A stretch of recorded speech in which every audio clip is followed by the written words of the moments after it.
ಯಲಗೂರ ಶ್ರೀ ಯಲಗೂರೇಶ್ವರ ದೇವಾಲಯ ಪರಿಚಯ.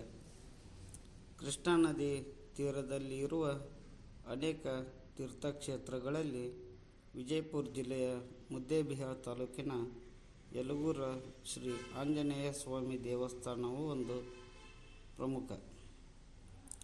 ಆಲಮಟ್ಟಿ ಜಲಾಶಯಕ್ಕೆ ಹತ್ತಿರವಾಗಿರುವ ಈ ಗ್ರಾಮದಲ್ಲಿ ನೆಲೆಸಿರುವ ಹನುಮಂತನು ಜಾಗೃತ ದೇವರಾಗಿದ್ದಾನೆ. ಸಾಮಾನ್ಯವಾಗಿ ಊರಿಗೊಂದು ಆಂಜನೇಯ ದೇವಸ್ಥಾನ ಇರುವುದು ವಾಡಿಕೆ. ಆದರೆ ಯಲಗೂರಿನಲ್ಲಿ ಇರುವ ಆಂಜನೇಯ ಸ್ವಾಮಿ 7 ಊರಿಗೆ ಒಬ್ಬನೇ ಆರಾಧ್ಯ ದೈವ. ಅಂದರೆ ಕೃಷ್ಣಾ ನದಿಯ ಪಕ್ಕದ ನಾಗಸಂಪಿಗೆ, ಚಂದ್ರಗಿರಿ, ಯಲಗೂರು, ಬೂದಿಹಾಳ, ಅಳಲದಿನ್ನಿ, ಕಾಶಿನಕುಂಟಿ ಮತ್ತು ಮಸೂದಿ. ಇದರ ನಡುವೆ ಯಲಗೂರಿನಲ್ಲಿ ಮಾತ್ರ ಆಂಜನೇಯ ಸ್ವಾಮಿ ದೇವಸ್ಥಾನವಿದೆ.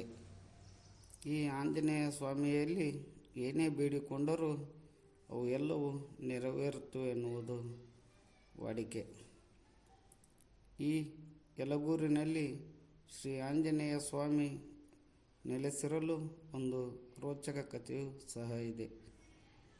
ತ್ರೇತಾಯುಗದ ಸಂದರ್ಭದಲ್ಲಿ ರಾಮ, ಲಕ್ಷ್ಮಣ, ಸೀತಾಮಾತೆಯರ ಜೊತೆಗೆ ಪ್ರಭು ಆಂಜನೇಯನು ವನವಾಸಕ್ಕೆ ಬಂದಿದ್ದರಂತೆ.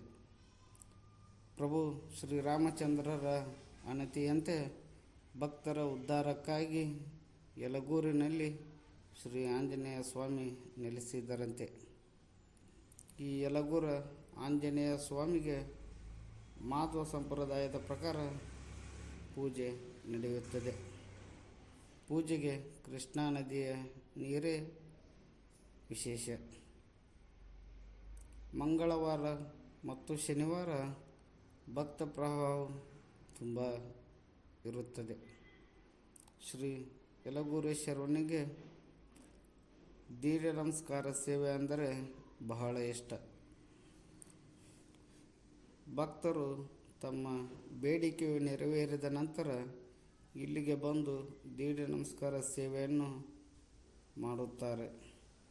ಇದು ಅತ್ಯಂತ ಜಾಗೃತ ದೇವರು ಆಗಿದೆ.